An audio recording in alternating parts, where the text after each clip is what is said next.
Hello. एक बार की बात है जब श्री कृष्ण अपनी माता देवकी और पिता वासुदेव को जंगल से छुड़ाने गए थे कंस के। तो पता है उनकी उम्र कितनी थी? 14 साल। और जब वो गए तो माता देवकी ने उनसे बोला, पुत्र तुम तो भगवान हो और तुम क्यों इतने सालों के बाद आए हो? तुम तो पहले भी आ सकते थे, मुझे छुड़ा सकते थे, अपने माँ बाप को आजाद करा सकते थे। तो श्री कृष्ण ने बड़े मुस्कुरा के बोला, माँ तुमने भी तो मुझे 14 साल का वनवास दिया था, तो ये वही है। बोला, देवकी बड़ी आश्चर्यचकित हो जाती, बोले मैंने कब दिया?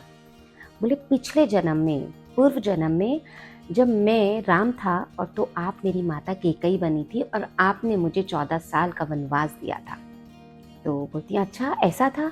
तो फिर तो देवकी माँ बोलती हैं, अगर ऐसा था तो पुत्र बताओ यशोदा कौन है? तो बोलते हैं, माँ वो मेरी पिछले जन्म के अंदर कौशल्या माँ थी, जिन्होंने 14 साल तक पुत्र वियोग सहा था। वो मेरे प्यार से वंचित रही थी, तो 14 साल तक मैं उनके पास था, उनके प्यार में था। और जब समय पूरा हुआ तो मैं आपके आजाद कराने आ गया हूँ।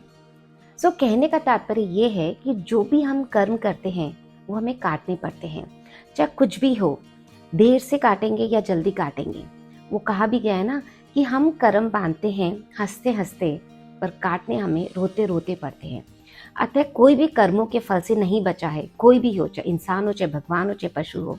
सो हमेशा अच्छे कर्म करें, क्योंकि आपके कर्मों का हिसाब होगा।